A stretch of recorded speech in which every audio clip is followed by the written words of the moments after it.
오늘 은혜 받으실 하나님의 말씀은 우리 사도행전 12장 1절에서 10절 말씀이 되겠습니다. 그때에 헤롯 왕이 손을 들어 교회 중에서 몇 사람을 해하려 하여 요한의 형제 야고보를 칼로 죽이니 유대인들이 이 일을 기뻐하는 것을 보고 베드로도 잡으려 할세 때는 무교절 기간이라. 잡음에 옥에 가두어 군인 내식인 네 패에 맡겨 지키고 유월절 후에 백성 앞에 끌어내고자 하더라. 이에 베드로는 옥에 갇혔고 교회는 그를 위하여 간절히 하나님께 기도하더라. 헤롯이 잡아내려고 하는 그 전날 밤에 베드로가 두 군인 틈에서 두 쇠사슬에 매여 누워 자는데 파수꾼들이 문 밖에서 옥을 지키더니 호련히 주의 사자가 나타나며 옥중에 광채가 빛나며 또 베드로의 옆구리를 쳐 깨워 이르되 급히 일어나라 하니 쇠사슬이 그 손에서 벗어지더라. 천사가 이르되 띠를 띠고 신을 신으라 하거늘 베드로가 그대로 하니 천사가 또 이르되 겉옷을 입고 따라오라 한데 베드로가 나와서 따라갈새 천사가 하는 것이 생시인 줄을 알지 못하고 환상을 보는가 하니라. 이에 첫째와 둘째 파수를 지나 시내로 통한 새 문에 이르니 문이 저절로 열리는지라. 나와서 한 거리를 지나며 천사가 곧 떠나더라. 아멘. 저는 오늘 이 말씀에 의지해서 우리 교회가 간절히 기도할 때라는 제목으로 함께 은혜를 나누도록 하겠습니다. 여러분, 우리 인생길은 우리 인간이 예측할 수 없다는 데 문제가 있습니다. 살아가는 방향, 잠시 앞을 우리가 예측할 수가 없습니다. 이게 인간이 가진 한계라고 생각해도 되지만 하나님이 그렇게 만드셨다고 생각합니다. 그렇게 만든 이유는 하나님을 의지하고 살 때는 그런 모든 우리 볼 수 없는 것들, 느낄 수 없는 것들을 하나님이 다 깨우쳐 주시고 알게 하신다는 그런 마음을 가져봤습니다. 여러분, 어떤 사람은 그 환경에서 자신의 계획대로 살아가는데 그 계획대로 잘 이루어지지 않습니다. 그런데 어떤 사람은 자신이 계획한 대로 이렇게 술술술 잘 풀리는 것을 보면은 무언가가 우리 신앙, 우리 안에 인간의 내면에 무언가가 역사하고 있다는 것을 이렇게 느끼게 됩니다. 여러분, 오늘 본문을 살펴보면 상황이 굉장히 급박함을 느낄 수가 있습니다. 헤롯 왕이 손을 들어서 교회 중에 몇 사람을 해하려고 했다고 합니다. 그리고 오늘 2절 말씀에 보니까 이렇게 말씀합니다. 요한의 형제 야고보를 칼로 죽이니 유대인들이 이 일을 기뻐했다고 이렇게 말했습니다. 참 굉장히 말 표현을 굉장히 쉽게 했죠. 요한의 형제 야고보를 칼로 죽였다. 사람을 그렇게 죽이고 자기의 뜻대로 기뻐하는 이런 사람들이 있었다는 거예요. 유대인들이 이를 기뻐했다. 참 이 사람을 죽여놓고 기뻐했다. 참 굉장히 말도 안 되는 소리 같은데 이런 상황이 언제 어느 때든지 있었다는 것을 우리들은 잘 알고 있습니다. 여러분, 이 내용을 보아서 당시 예수 그리스도를 믿는 사람들이 얼마나 우역과 멸시를 당했는지를 알 수가 있다는 것입니다. 믿음의 사람들끼리는 다 화합이 되고 잘 되고 하나님의 뜻을 이루려고 애를 쓰는데 그 외에 세상 사람들이 이 믿음의 사람들을 바라보는 관점에 의해서 자기의 지위를 이용해서 이렇게 억압하고 감옥에 갇히고 자기 마음대로 끌어다 죽이고 이런 역사를 일으키는 것은 참 이 세상에 우리 종종 일어나는 일들이죠. 그렇지만 특별히 믿는 사람들을 잡고 또 이런 사도를 갖다가 이렇게 죽임으로 인해서 우리 순교하게 하는 그런 모습은 참 너무나 안타까울 수밖에 없습니다. 야고보는 12사도 중에 첫 순교자가 된 거죠. 이 얼마나 안타깝습니까? 여러분, 그런데 야고보가 잡혔을 때 옥에 갇혔다는 말이 없습니다. 그냥 칼로 죽임을 당했다는 거예요. 너무나 허무한 죽음 아닙니까? 그런데 성경에서는 더 이상의 언급이 없으므로 어떻게 이렇게 순식간에 칼로 죽임을 당했는지 구체적인 내용은 알 수가 없습니다. 그런데 이어서 베드로가 잡혀서 옥에 갇히게 됐습니다. 여기서 살벌하게 느껴지는 것은 감옥에 가두고 그 상태에서 군인 4씩 4패가 우리 지키고 있었다는 거예요. 그러니까 하루 내내 우리 4패라는 네 패가 한 패가 6시간씩 하루 종일 지켰다는 그런 내용이죠. 심각한 것은 군인의 팔과 베드로의 팔을 양쪽에 이렇게 쇠사슬로 묶여 있었다는 거예요. 그러니까 베드로는 누워 있었지만 이 군인들은 서 있을 것이고 쇠사슬에 같이 묶여서 같이 있었다. 아니 감옥에 가둬놓고 또 주변 옆에 이 군인들을 세워놓고 양쪽 팔을 묶이게 한다는 것 도저히 이해가 안 되죠. 그것만 봐도 아마 까무러치고 놀랄 일인데 우리 그 상황에서 베드로는 잠을 잤다는 이런 표현을 보면은 마음이 편안한 건지 아예 그냥 다 포기한 인생인지 잘 깨달아지지는 않습니다. 그러나 하나님이 함께하고 계셨다는 것은 확실하게 느껴집니다. 바로 6월절 후에는 백성 앞에 끌어내서 처형을 하고자 했던 그런 내용이 기록되고 있습니다. 이때 교회에서 한 일은 뭐겠습니까? 우리 12장 5절을 같이 보도록 하겠습니다. 이에 베드로가 옥에 갇혔고 교회는 그를 위하여 간절히 하나님께 기도하더라. 온 교회가 간절히 하나님 앞에 부르짖어 기도했다는 그런 말씀이죠. 여러분 교회가 목적을 가지고 간절히 기도할 때 하나님께서는 그 기도에 놀라운 응답을 해 주십니다. 여러분 믿으시죠? 할렐루야. 여러분 교회가 간절히 부르짖어 기도할 때 질병이 치유되고 문제가 해결되고 악한 상황이 변해서 좋은 상황이 되는 것입니다. 심지어 전혀 가망이 없다고 생각하는 것들이 기도를 통해서 이루어지는 역사가 참 많습니다. 여러분 오래전이지만 저희 교회에서 영주권을 놓고 기도한 적이 있습니다. 선대 목사님 시절이죠. 이 교회에서 기도하는데 상당히 많은 사람들이 기도했는데 그 기도의 열기가 얼마나 뜨거운지 모르겠어요. 엄청나게 뜨거웠어요. 저도 그 기도에 참여했는데 기도가요 이렇게 기도가 이루어졌어요. 21일 기도가 이렇게 작정하고 끝나면 그 다음에 40일 기도를 하고 40일이 끝나면 70일 기도하고 또 70일이 끝나면 100일 기도하고 또 100일이 끝나니까 또 다시 우리 40일 기도를 하는 중에 영주권이 나왔죠. 영주권이 나온 가정수가 제가 알기로는 251가정이었어요. 그때는 이게 전무후무하죠. 하나님께서 하신 것이 얼마나 뚜렷합니까? 영주권이 금방 나오지 않고 그것도 오랜 기간을 치료해서 이렇게 나왔고 그것도 기도를 통해서 그런 역사가 일어나니까 기도의 놀라운 능력이 모든 사람에게 다 느끼게 하는 그런 역사였습니다. 참 엄청난 그런 일이죠. 당시 선대 목사님께서는 그런 많은 어려움을 겪으시면서도 당당하게 그런 의연한 이런 모습으로 부르짖어 기도했던 것을 보았습니다. 그리고 여러분 AOG 교단의 총회장님이셨던 프랭크 파 목사님 아마 기억하실 겁니다. 키가 조그마신 이런 분인데 영적인 능력은 엄청나신 분이었습니다.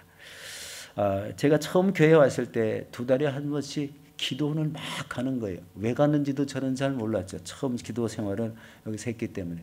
그런데 저 보스가 기도원에 가서 기도하러 간다는 거였어요. 그래서 우리 이제 기도원에 이렇게 다니다 보니까 기도가 어떻게 이루어지는지 자세히는 잘 몰랐지만 믿음이 막 시작하는 단계라서 그런데 엄청 뜨겁게 기도하는 거였어요.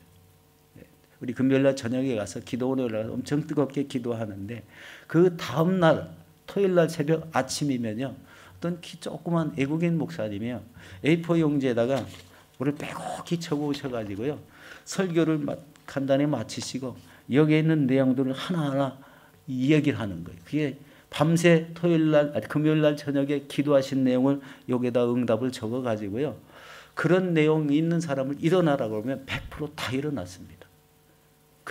그러면은 얼마나 그냥 할렐루야 막 뜨거운 함성들이 나고 자기 기도 응답받은 내용에 대해서 엄청 기뻐하면서 아주 성령의 충만한 그런 역사를 체험했던 경험이 있습니다. 기도원에 올라가서 기도한다는 것 그리고 이런 놀라운 은혜의 역사가 있었다는 것에 대해서 하나님께 기도하면 반드시 응답받는구나 라는 것을 우리 느끼게 되었죠. 그 프랭크 파워 목사님이요, 우리 95세로 지난 4월 10일 날 우리 하나님께 부르심을 받았습니다. 교회에서는 화환을 만들어서 우리 교회에 갖다 드렸습니다. 교회는 규모는 크지 않아도 그 열기가 굉장히 뜨거운 것을 느꼈어요. 예배는 함께 드리지 못했는데 우리 성도도 거기서 한 분을 만났습니다. 우리 성도의 자제분인데 참 반가웠습니다. 바로 이렇게 기도하는 것을 통해서 무엇인가를 이룰 수 있다, 기대가 되지 않습니까? 하나님 자녀가 하나님께 기도했을 때 아무리 애쓰고 힘써도 이루어지지 않는 것이 기도를 통해서 이루어지더라라는 거죠. 예, 이 교회에서 할 수 있는 일이 바로 기도지 않습니까? 기도하면 응답받습니다. 믿으시기 바랍니다.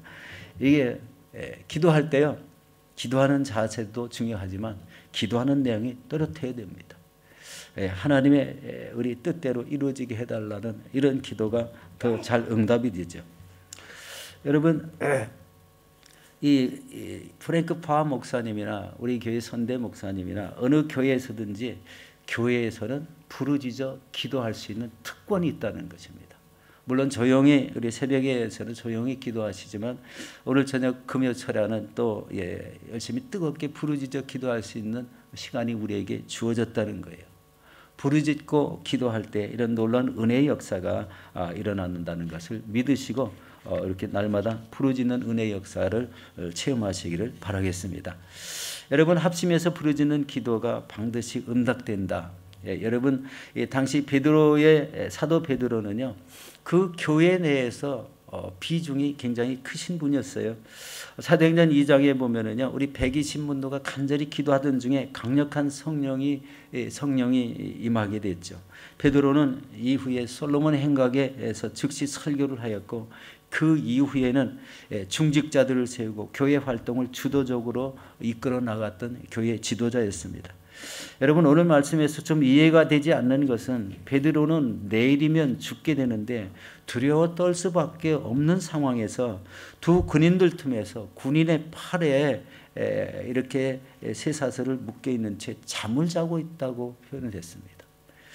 참, 이 두 자체만, 이 군인하고 이 손 묶이고 이쪽 군인하고 손 묶이고 그것도 쇠사슬로 묶여 있다는 그 자체만으로도 두려워서 잠을 못 잤을 텐데 잠을 잤다고 이렇게 표현했습니다. 이 모습은요, 베드로는 오직 자기의 생명까지도 모두 하나님께 맡긴 상태인 것이다 라고 이렇게 생각하게 됩니다. 그리고 자신은 이미 다 포기하고 이제 모든 것은 전적으로 하나님만 의지하고 있다는 이런 생각을 하게 됩니다. 그렇지 않습니까? 하나님밖에 의지할 데가 없으니까. 여러분, 내 자신이 자신의 생명을 주장할 수 없을 때는 살려고 몸부림쳐도 소용없다는 것입니다. 고래고래 소리를 지른다고 해도 해결될 수 있는 상황이 아닙니다. 여러분, 이럴 때는 나의 모든 것을 하나님께 맡기는 거예요. 여러분, 혹시 삶에서 감당할 수 없는 일이 생겼습니까? 하나님 앞에 기도하며 맡기시기 바랍니다. 하나님이 이루어 주십니다. 여러분, 이 감옥 안에요, 이제 베드로에게 놀라운 일이 생기게 되는데 호련히 주의 사자가 나타났습니다. 그리고 베드로의 옆구리를 쳐서 깨우는 이런 사건이 생깁니다. 오늘 사도행전 12장 7절에서 8절을 같이 한번 보도록 하겠습니다. 호련히 주의 사자가 나타나며 옥중의 광채가 빛나며 또 베드로의 옆구리를 쳐 깨워 이르되 급히 일어나라 하니 쇠사슬이 그 손에서 벗겨지더라. 천사가 이르되 띠를 띠고 신을 신으라 하거늘 그대로 하니 천사가 또 이르되 겉옷을 입고 따라오라 한대. 놀라운 은혜의 역사가 이제 일어났어요.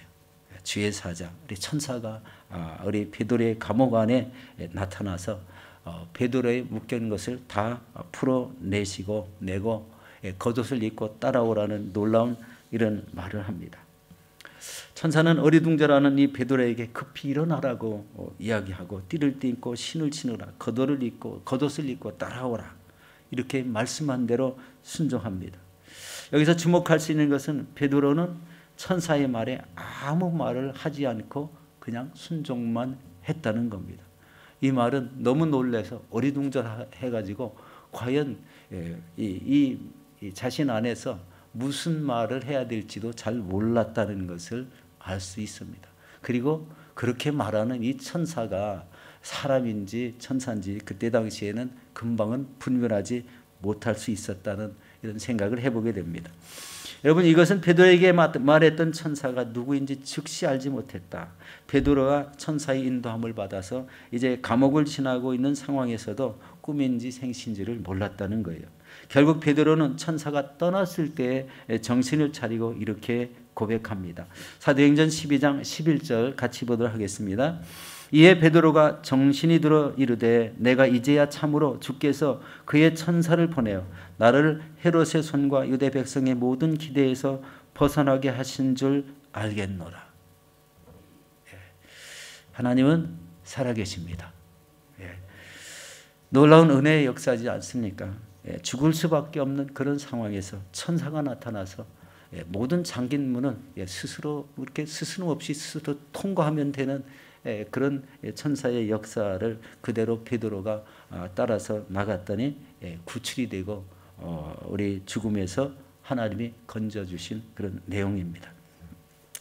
여러분, 우리가 살아가는 이 믿음의 삶은요, 우리가 하나님과 함께 하고자 하는 의도적인 행위가 꼭 필요합니다. 그게 입술로 부르짖는 기도예요. 성령 하나님, 우리와 함께 해주세요. 이런 말 한마디를 통해서 성령님이 우리와 함께 하십니다. 그리고 부르짖을 때도 부르짖는 내용이 뚜렷하게 하셔야 됩니다. 새벽에는 부르기 힘들지만 금요철원에 이럴 때는 자기의 부르짖는 기도 내용이 뚜렷할 때는 역사하는 그 확률이 아주 높습니다. 하나님이 응답하신다는 거예요. 이 사랑하는 성도 여러분, 우리 교회가 합심해서 간절히 기도할 때 또 부르짖어 기도하는 이 모든 내용들이 응답된다는 내용을 믿으시기 바랍니다. 또 기도한 그런 모든 것들이 응답받을 때 이 마음속에서 하나님이 주시는 큰 기쁨을 누릴 수가 있습니다. 오늘 저녁에 오늘 베델 기도회를 통해서 우리 참석하시고 많은 은혜를 받으시고 특별히 아픈 환우들 또 기도 제목을 가지고 계신 분들 문제가 있으신 분들 나와서 부르짖어 기도하셔서 큰 은혜를 누리시는 저와 여러분들이 되시기를 예수 이름으로 축원합니다.